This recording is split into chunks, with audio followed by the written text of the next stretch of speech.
Então, hoje, encerrando o ciclo desse ano. E eu pensei que seria muito oportuno a gente falar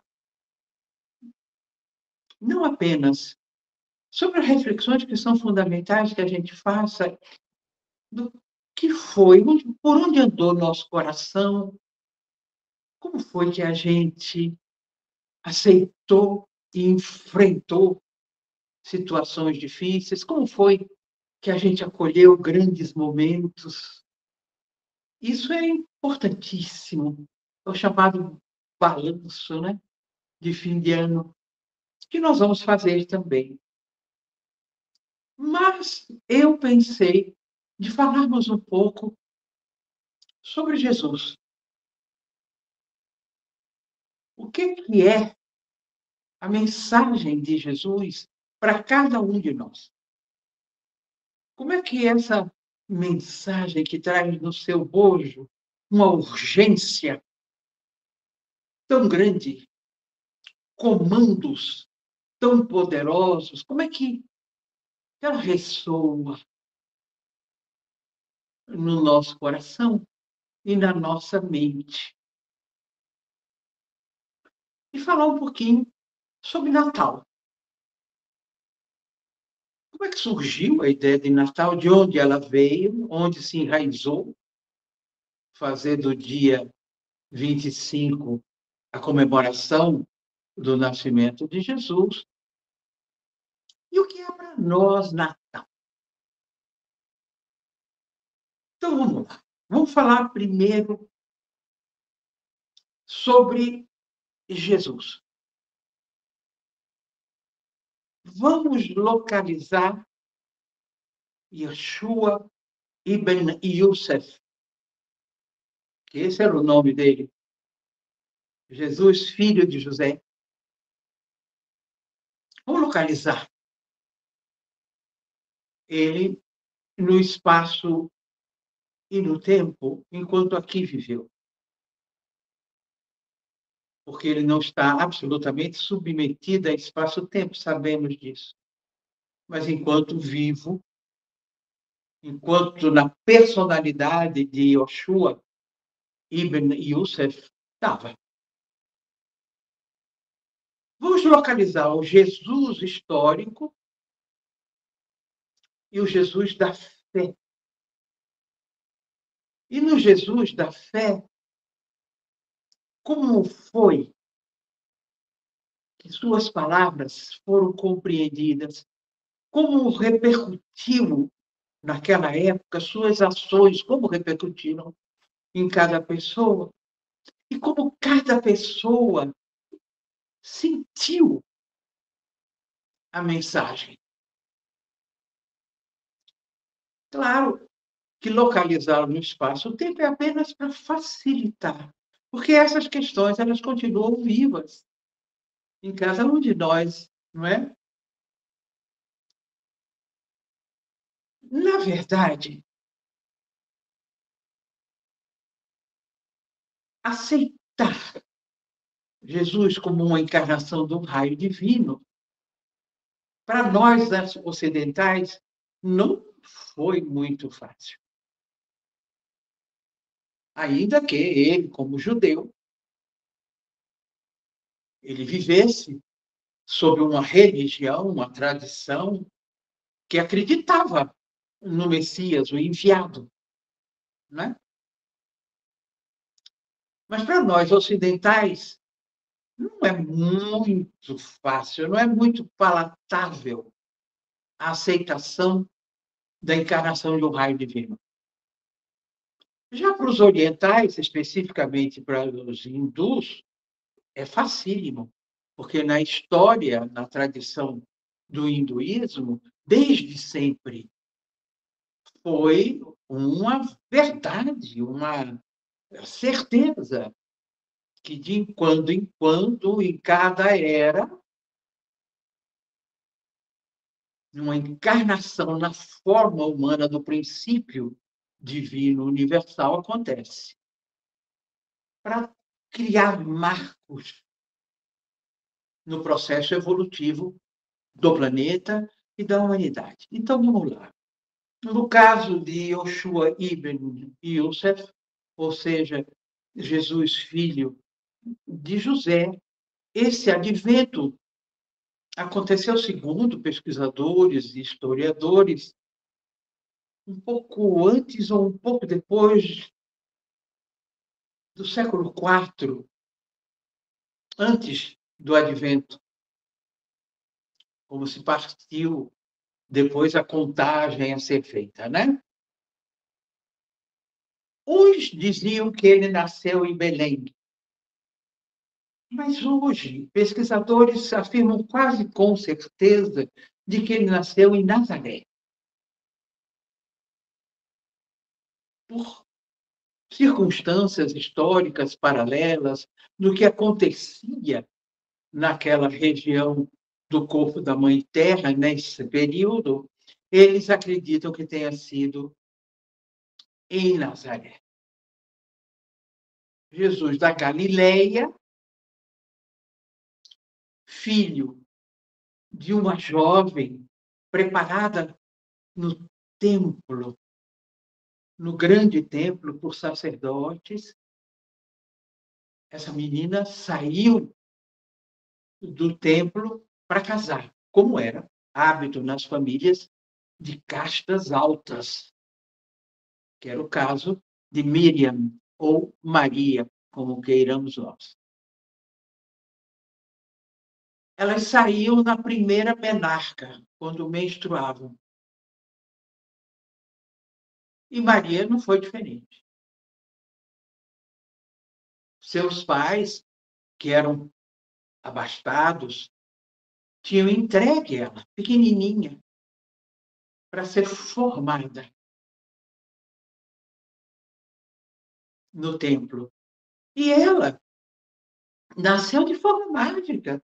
Daí, essa preocupação dos pais de como um agradecimento oferecê-la ao templo para ser educada.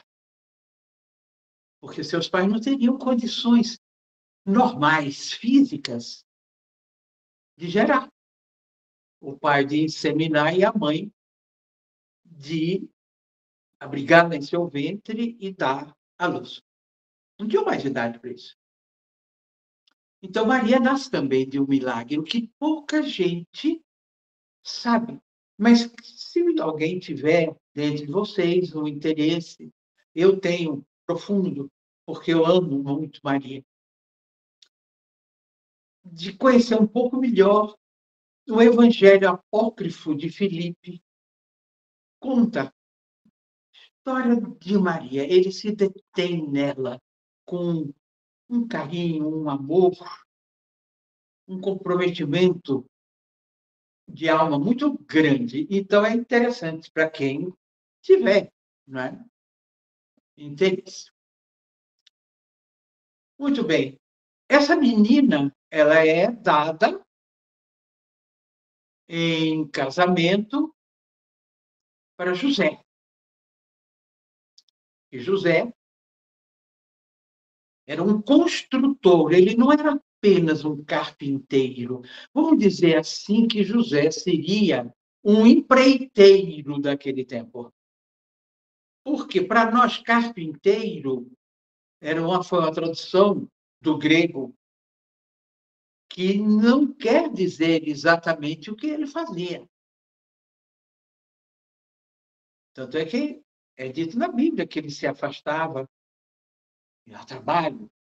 Agora, um carpinteiro, ele se limita a fazer móveis, né? Ele não, ele se afastava porque ele ia fazer construções.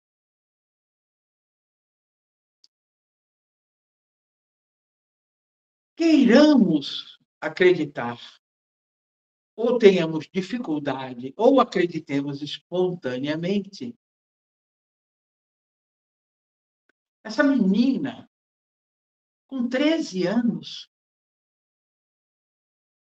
recebe a visita do anunciador,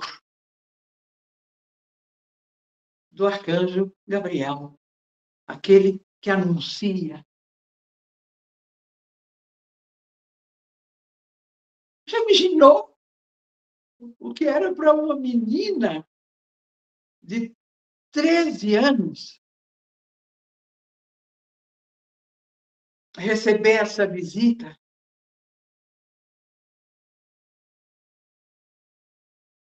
E ouvir o anúncio de que ela tinha sido escolhida para ser a mãe do escolhido por Deus, da encarnação de um raio divino. Já imaginou o que pode ter sido isso para essa menina? E o mais grave, ela tinha sido prometida. E era uma tradição de que a virgindade era fundamental num casamento. Como seria isso? Como ela poderia chegar e dizer a José? Mas ela, consciente de que ela era um vaso sagrado, onde a verdade habitaria, ela teve coragem. E ela disse: José não acreditou, não aceitou. Aí o que acontece? José sonha com o anunciador, com Gabriel. E o arcanjo Gabriel, então, diz a ele que ele aceitasse como um milagre e que fosse grato pela oportunidade de ser o pai, o orientador, o amparo masculino do anunciado. A palavra avatar não é dita na Bíblia, mas é o Messias. Pensa só o que foi para esse casal.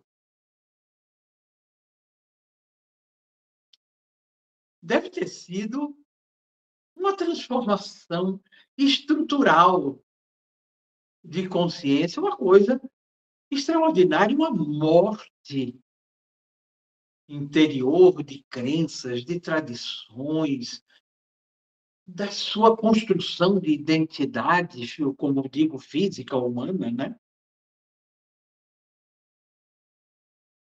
Mas renascer em luz, em milagre, uma coisa realmente extraordinária. E é isso que a gente comemora no Natal. Com o decorrer dos séculos, a gente reduziu o Natal a comilança, a lugares e a compra, né? A consumo.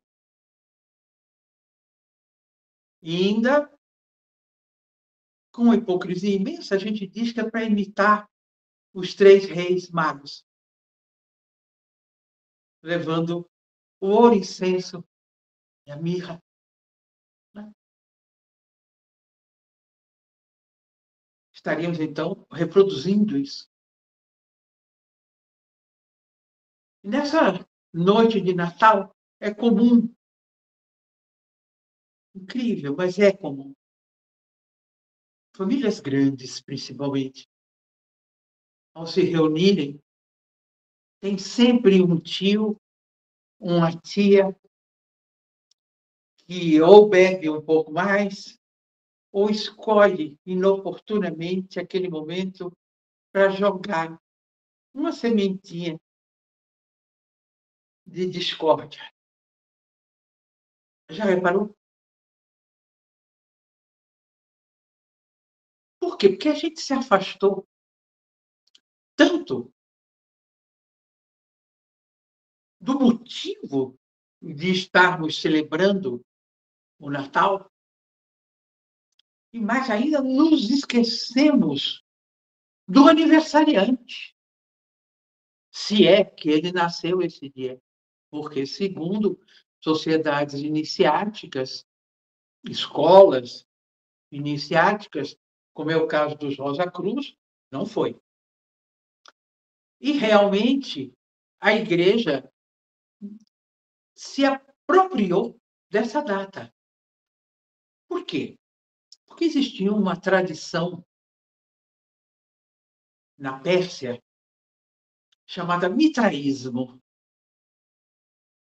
O mitraísmo era baseado, era um culto que tinha seu embasamento no deus solar, Mitra.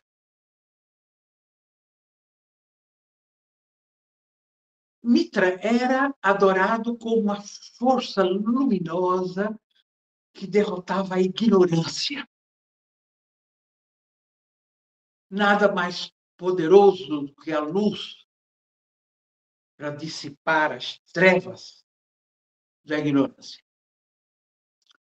Quando as hostes romanas estiveram na Pérsia, ficaram encantadas com o mitraísmo. Levaram o mitraísmo por onde o Império Romano foi. E nós sabemos que foi quase pelo planeta todo. Quando eles chegaram em Roma, quase nós, hoje em dia, estaríamos sendo não cristãos, mas adeptos de Mitra. Tamanha foi a repercussão da mensagem de Mitra. Claro que devemos isso aos 12 escolhidos, sermos cristãos, aos 12 apóstolos. Imagina se eles tivessem ficado conversando entre eles, num circuito fechado. A gente nem desconfiaria que Jesus tinha existido.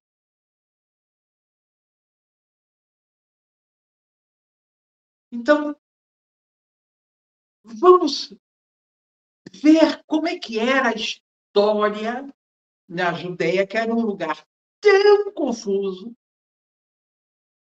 era um vespeiro tão grande, que o imperador mandava seus desafetos para lá, como castigo. Porque não era uma tarefa fácil governar a Judéia. E na época de Jesus era Pôncio Pilatos. Muito bem, o governador. Como é que era a sociedade judaica? Você tinha o governador romano, você tinha os sacerdotes judeus no templo, você tinha as castas na sociedade. A sociedade, naquela época, na Judeia, era composta dos saduceus, todos baixo a bota, o tacão da bota romana. Né? Eram os saduceus, que eram o equivalente à classe média hoje em dia. Os saduceus tiravam alguns partidos daquela situação.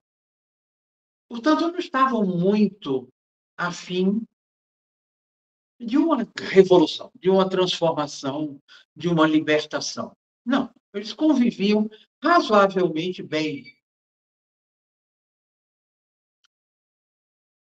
Aí você tinha os essênios, que seriam os precursores do estoicismo grego, vamos dizer assim. Os essênios eram absolutamente fiéis à mensagem de Moisés, mas mais ainda, eles eram absolutamente fiéis a uma verdade interna constante que garantia a eles que o Messias viria. Eles não queriam compactuar absolutamente com aquele momento, não apenas de submissão romana, mas de negação de tudo aquilo que eles acreditavam. Então, eles foram embora, eles fugiram para o deserto, viraram os médicos andarilhos, porque tinham profundo conhecimento sobre ervas, sobre elixires, e fundaram o que a gente pode dizer que no Ocidente a primeira universidade, a primeira faculdade de medicina, que ficava no deserto. Então, os essênios foram embora. Aí você tinha os fariseus, que eram fidelíssimos à lei mosaica. Eu diria que quase fundamentalistas.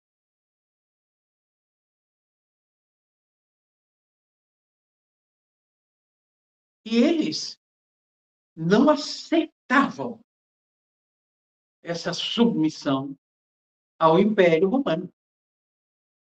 Eles não aceitavam, absolutamente. E acreditavam num Deus de justiça absoluta. Aí você tinha um grupo menor, mas muito ativo, que acreditava na luta armada. Esse grupo eram os zelotes. Os zelotes acreditavam que só seria possível derrubar o Império Romano através de uma revolta, de uma luta armada. Eles não tinham a menor condição de enfrentar o Império Romano, nem muito menos o exército, né? Romano, mas eles poderiam criar guerrilha, se era nisso que eles acreditavam. Bom, você pode imaginar o caldeirão que era essa época. E se você fizer um exercício de imaginação, você pode até transpor para o nosso momento atual.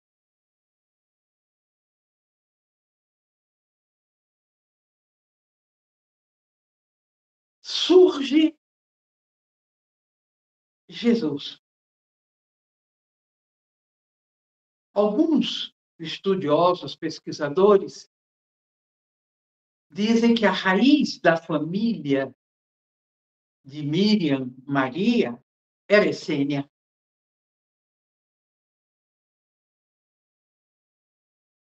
O que acontece com Jesus?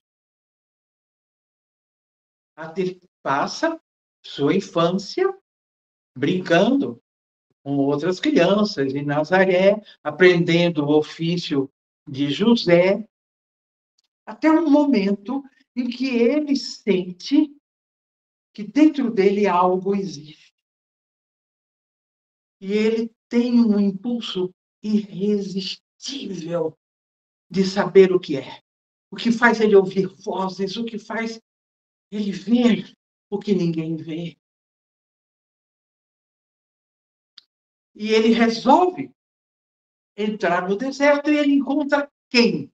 Um essênio, que para muitos é o precursor, é aquele que veio para anunciar a vinda de Jesus, o Messias, que foi João, o Batista.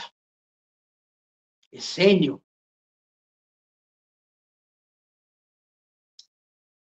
Na Palestina, onde Jesus nasceu, a quantidade de sensitivos, de médiums, era muito grande. Então, para os nazarenos, não era muito fácil aceitar Jesus como o Messias, como não aceitaram, só aceitaram depois que ele volta visitando. Por quê? Porque eram inúmeros os profetas, os médiuns extraordinários. Quando Jesus vê aquele número de pessoas no Rio Jordão, em êxtase absoluto, e o Batista pregando, ele sente o impulso de se aproximar de João, o Batista. E João, ao olhar para ele, o reconhece. Ele se ajoelha. E o que é que diz o Batista para ele? Mas tu me pedes para que eu te batize? Logo tu? E Jesus se ajoelha. Por que terá sido?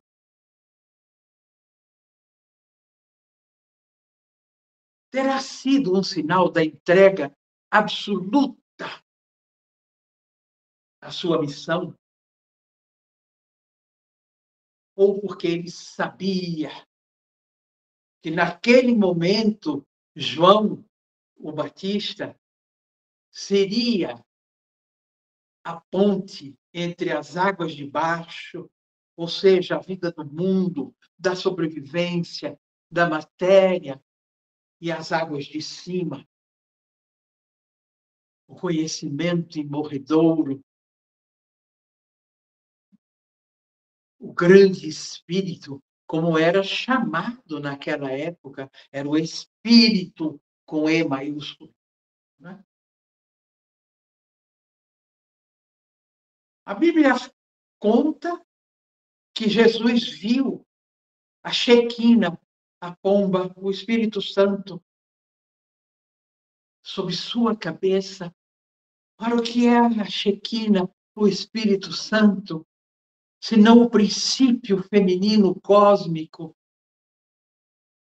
trazendo para ele matéria naquele momento, o conhecimento da transitoriedade da vida na Terra e da eternidade, do infinito de sua origem.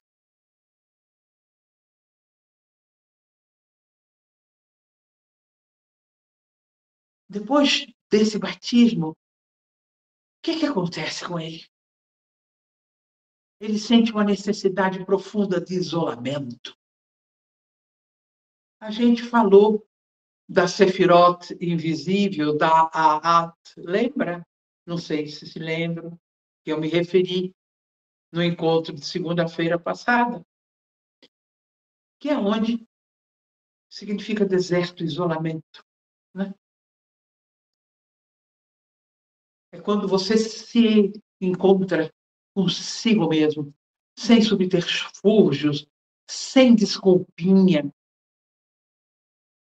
enfrenta o seu ego, personalidade, enfrenta seu lado obscuro, não com julgamentos, mas com desejo insaciável de saber quem você é, autorizando ao seu ser profundo que assuma as rédeas. Você não vive mais de acordo com o que você imagina que seja, mas você parte a autorizar ao seu ser divino que assuma as rédeas e revele a sua verdadeira identidade. Jesus se auto-autoriza e vai, então, para o deserto, e nesses 40 dias ele tem esse confronto com o seu ego-personalidade, com a sua construção cultural, com o que ele imaginou que fosse. E de lá sai consciente de quem ele era.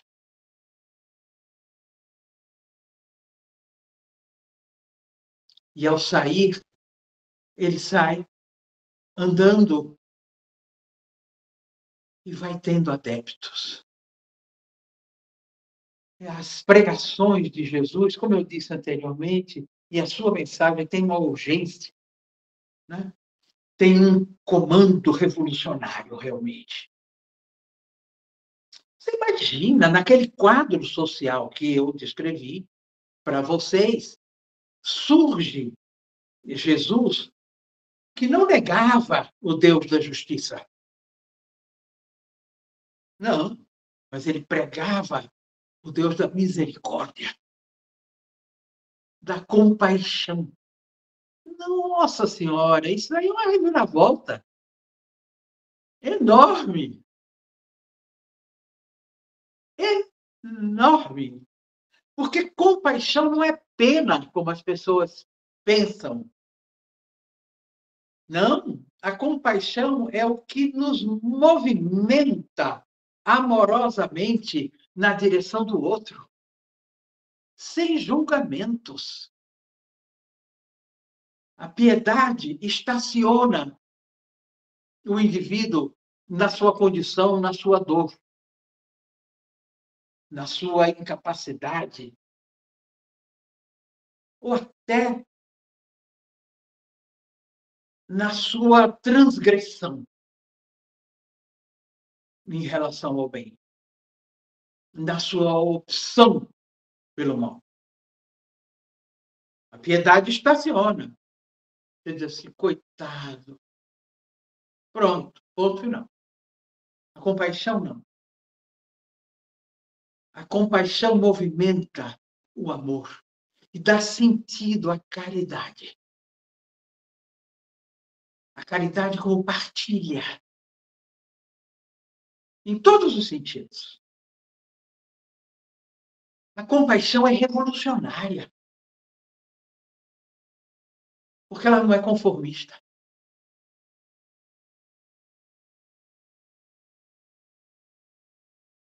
Imaginou? Aonde ele agia diretamente? Nas consciências. Então, ele teve os 12 apóstolos, e dentre eles, uma amostra da sociedade. Por quê? Porque ele trouxe para si cobrador de impostos, por exemplo, como era Mateus. Imagina, cobrador de impostos naquela época na Judéia, era a coisa mais execrável que você possa imaginar. Ele traz. Ele tem Lucas, o médico das almas. Ele teve como adepto a mãe do imperador Constantino, anos depois dele ter desencarnado. Ele teve prostitutas. Ele teve fariseus, publicanos, samaritanos, que eram os impuros, os chamados, para fazer uma equivalência, Dalits, que existiam na Índia e que Gandhi eliminou, mas que foi um processo lento para a compreensão da sociedade. A mensagem de Cristo Jesus, você acreditando no Cristo cósmico, que encarna em diferentes eras e não traz religião nenhuma, traz a sua mensagem revolucionária, mostrando para nós o milagre do nascimento humano, a sacralidade da existência na forma humana, para que, com o exercício do esplendor da humanidade, você crie espaços para que o divino se manifeste em você, por você e através de você. É isso que o Avatar faz. Que exemplo extraordinário dessa unidade na diversidade. Veja o que ele cria, de que não existe privilégio diante da verdade, diante de Deus, como você queira chamar, Yahvé, sei lá, Allah, Brahman, não importa, diante da consciência cósmica universal. Né?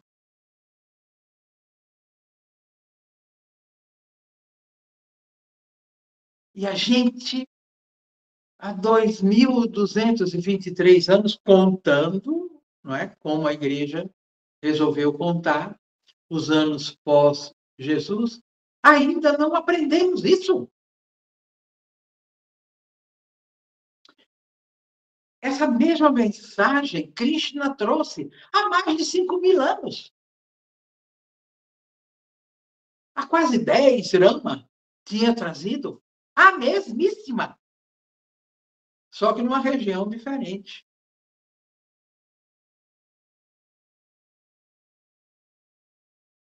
Há 500 anos antes do advento do Avatar Jesus, Buda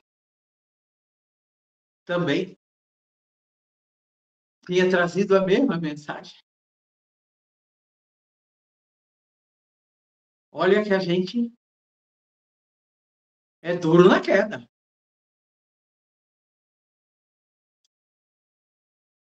Portanto,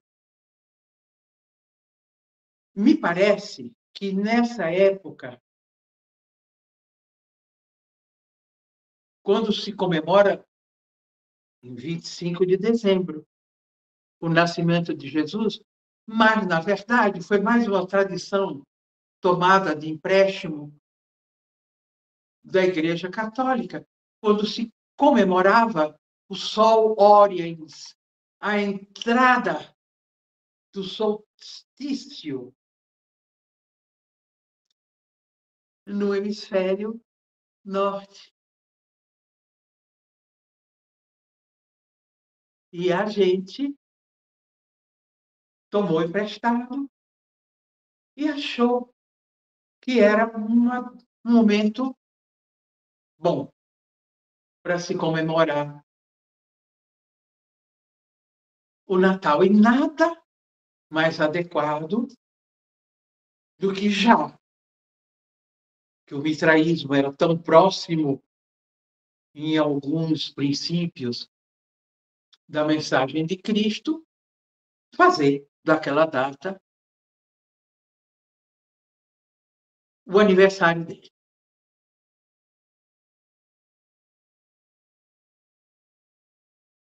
Eu acho, para mim, eu não sei como vocês sentem,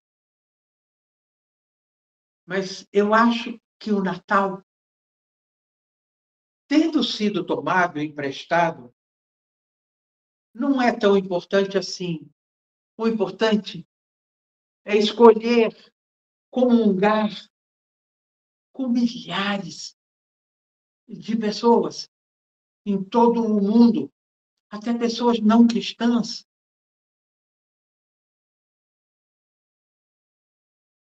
desse louvor. Ainda que para muitos se limite a comer, a beber, a fazer amigo secreto, só. Mas a comunhão com a maioria que está realmente naquele instante se conectando com o Jesus da fé,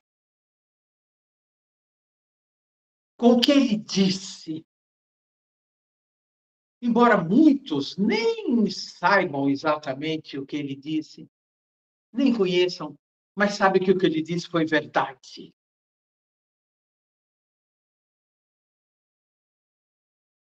Com aqueles que, de alguma maneira, estão se conectando com o que ele fez.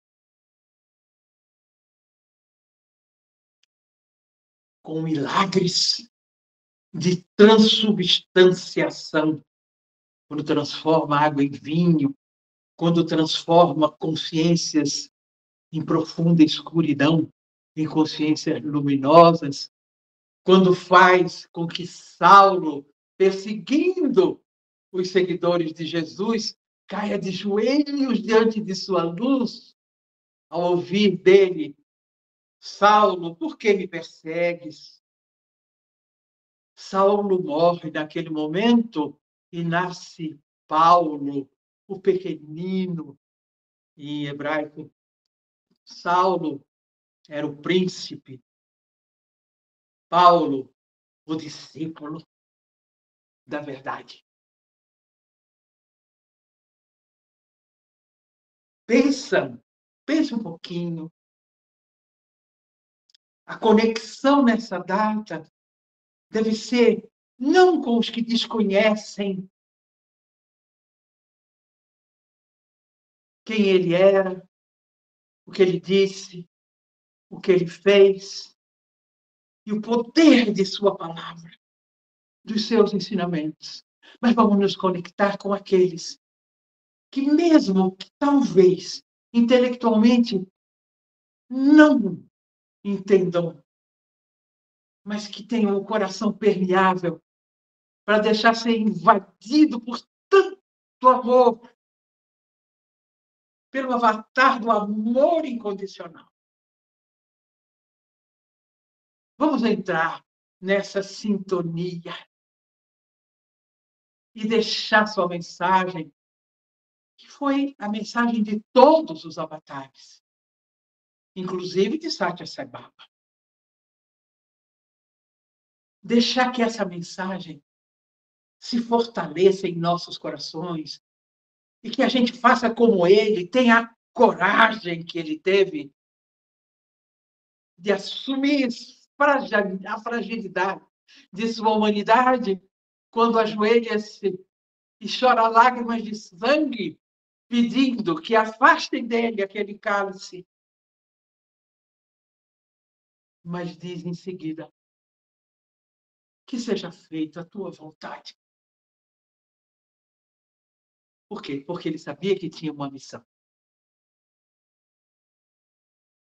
Que ele era a encarnação dessa vontade.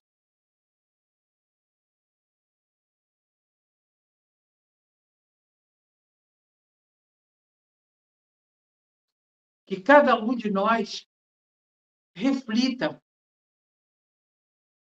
nesse Natal.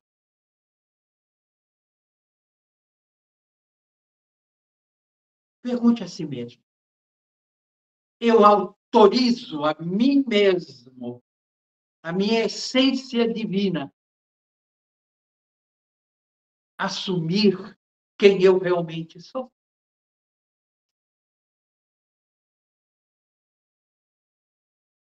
Eu tenho mais medo do que amor pela vida?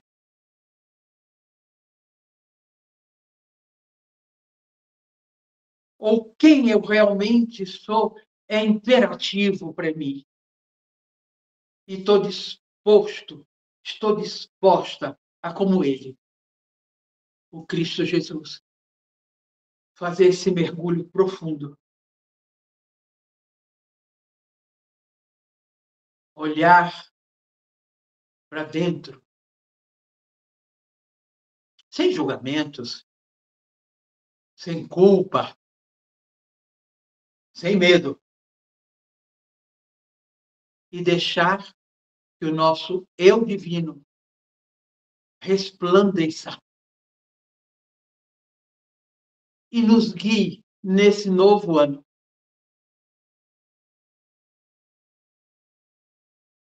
Por novos caminhos, indicando novos rumos, novos ritmos. E que estejamos atentos,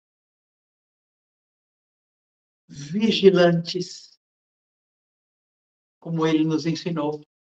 Vigiai e orai.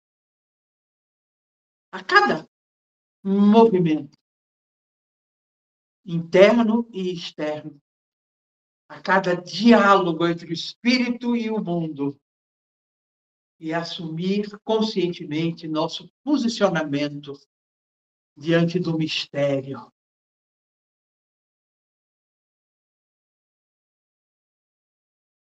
Que nesse Natal, onde diferenças materiais parecem ficar mais abissais, uns com excesso, outros sem nada. Que quem tenha excesso de vida e que quem pense que não tem nada, lembre-se, você não está só. Porque o Avatar está com você. E que o manto de amor do Cristo Jesus e de todos os avatares agasalhe o desabrigado. Proteja de si mesmo aqueles que optaram pelo mal. E traga para nós o bálsamo do acolhimento do divino em nós.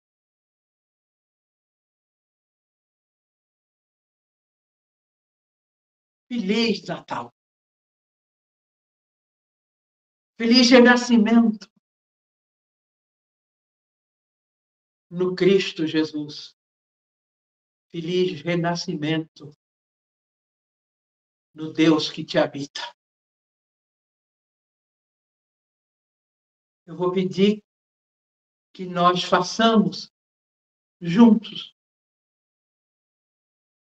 uma visualização criativa dos nossos propósitos para o ano que vem. Então vamos respirar fundo, fechar nossos olhos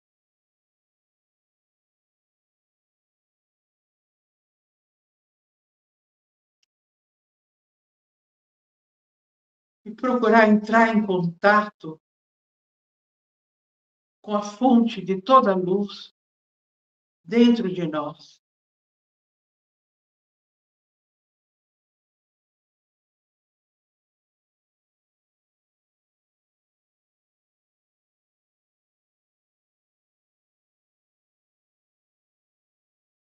Vamos visualizar que você está dentro de uma nave confortável. Você está muito confortável dentro dessa nave de luz.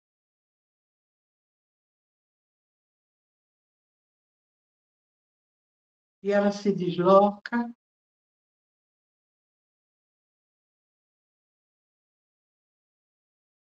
se direciona para uma praia linda. Você olha e vê que a areia que entra nos dedos dos seus pés, porque você tirou os sapatos em reverência àquele lugar sagrado, e você vê que essa areia é feita de milhares de grãozinhos.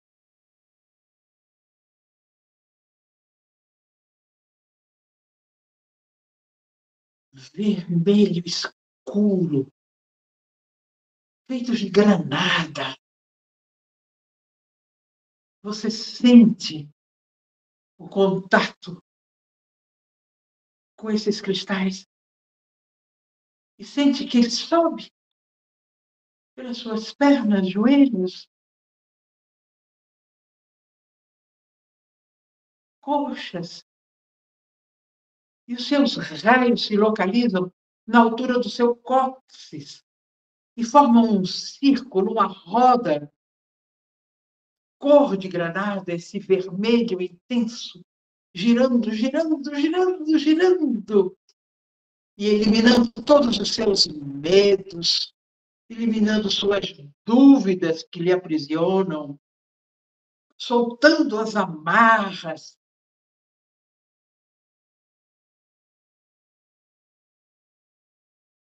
E você se liberta do que lhe impossibilita de realizar o que você quer realizar, o que você sabe que precisa.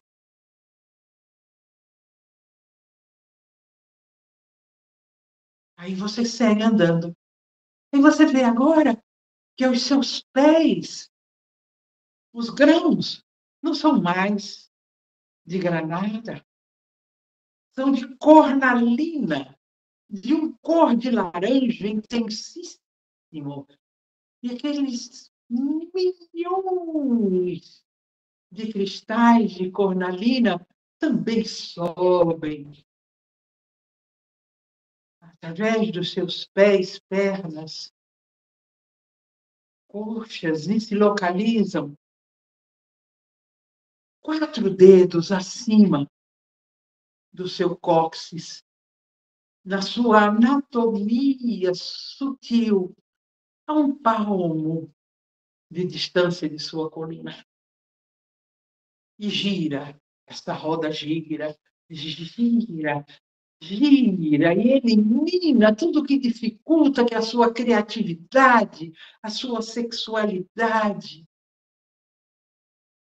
seu poder de se relacionar com as outras pessoas, de imaginar que é possível transpor barreiras que lhe parecem impossibilitar de expressar o que você tem de melhor para oferecer ao mundo e comungar com o que o mundo tem para te oferecer de melhor.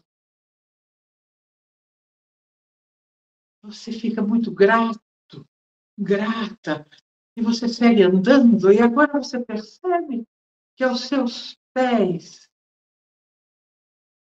a areia é feita de milhões de cristais, de grãozinhos, de topázio dourado, e um raio dourado na altura do seu estômago, do seu plexo solar. Forma esta roda que circula, que gira e equilibra todas as emoções desencontradas.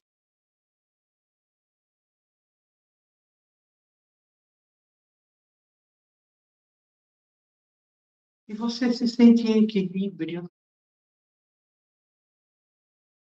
liberto de mágoas, ressentimentos.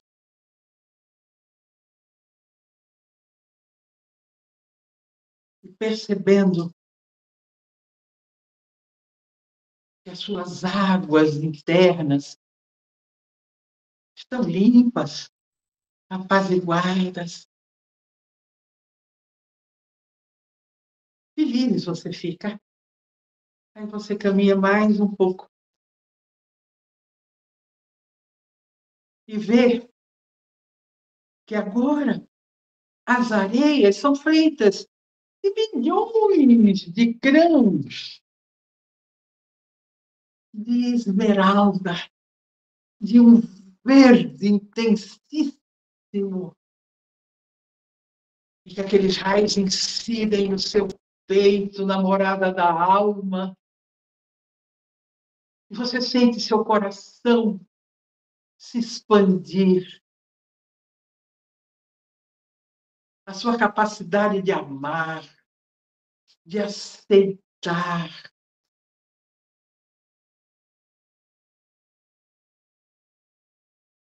tudo que venha de Deus,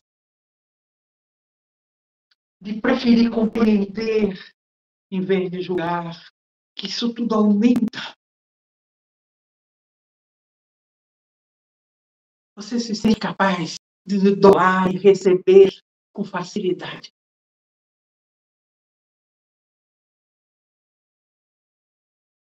Você se sente mais próximo da sua alma. Isso lhe dá muita felicidade. E você segue andando por essa praia mágica e vai ver que agora as areias tem grânulos microscópicos de água marinha, aquele azul celestial emite raios diretamente na sua laringe. E essa roda gira, gira, e vai desbloqueando sua expressão. Vai desbloqueando tudo aquilo que você tem de mais bonito como expressão da beleza que em você habita, vai desbloqueando sua dificuldade de falar, de se expressar, de dizer o que realmente pensa, de fazer a sua palavra viva, criadora de novas realidades. Vai desbloqueando a sua intenção, e fazendo que a sua palavra, movida pela intenção, reverbere no universo, onde não existe tempo, mas existe ressonância.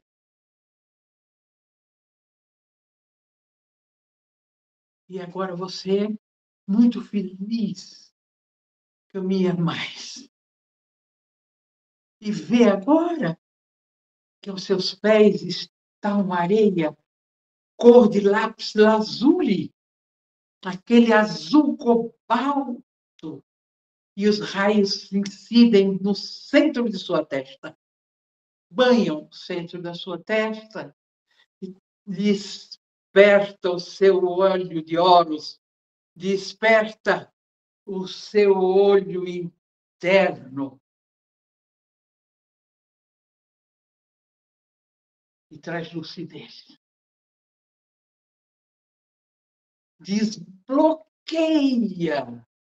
qualquer dificuldade de enxergar o que existe, mas não se manifesta. Desbloqueia completamente o que te dificulta a comunicação com o etéreo, com o que você não vê, mas que é.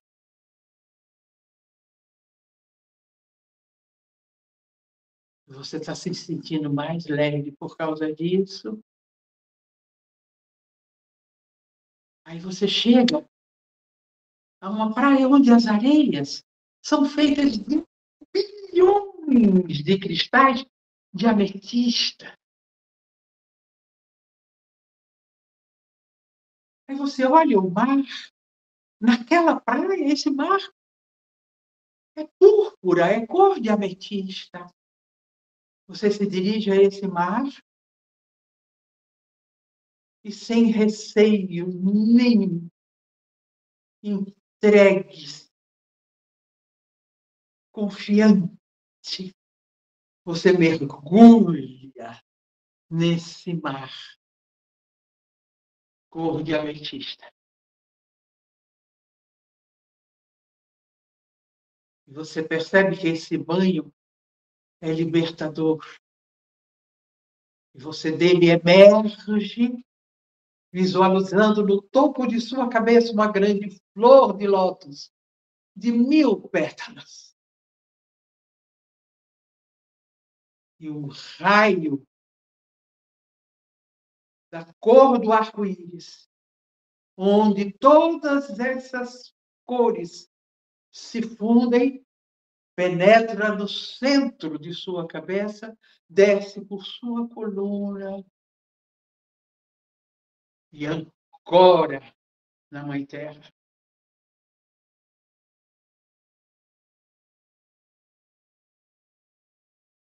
Muito feliz, você olha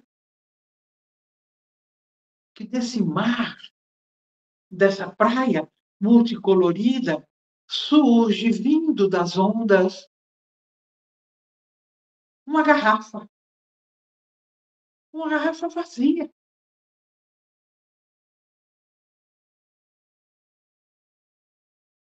Você sente que é um convite. Aí você escreve você quer que aconteça no ano que vem.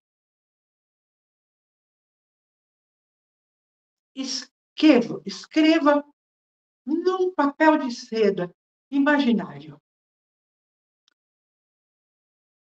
Mas escreva e sinta no coração a alegria daquilo que está acontecendo já. Escreva tudo o que você quer que aconteça de bom, de bonito, de esclarecedor para toda a humanidade, para o planeta, para os demais planetas, para todos os seres humanos, a natureza e para você individualmente. Escreva.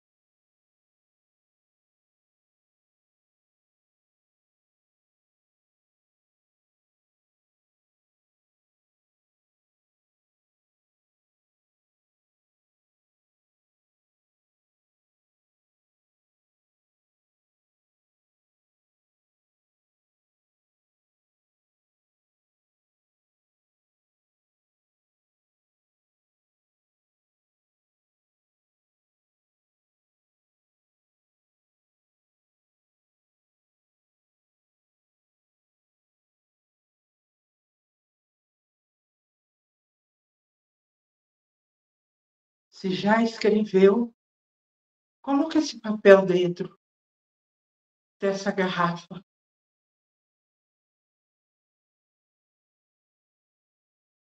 E jogue nesse mar de infinitas possibilidades. Jogue no mar da consciência universal. E agradeça porque você sabe, porque você sente que seus pedidos foram atendidos.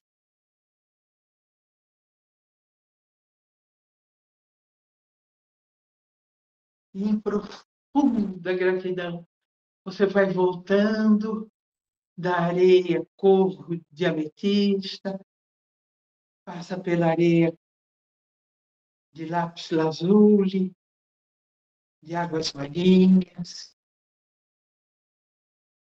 de topázios dourados, de cornalina,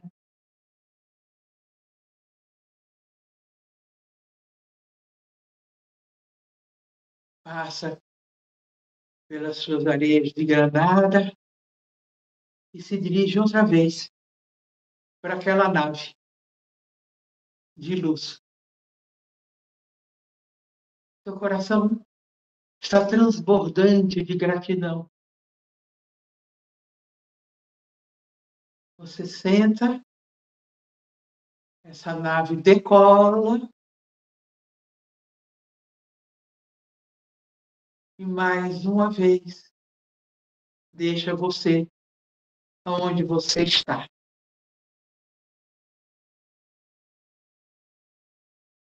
E você percebe que você e essa nave de luz são um só. Que ela é o seu Merkaba, o seu corpo de luz divino.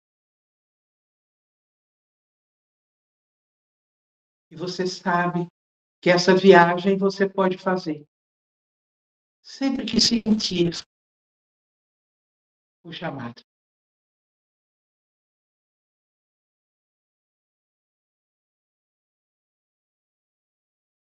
Respire profundamente. Solte o ar lentamente. E quando se sentir em condições, abra seus olhos.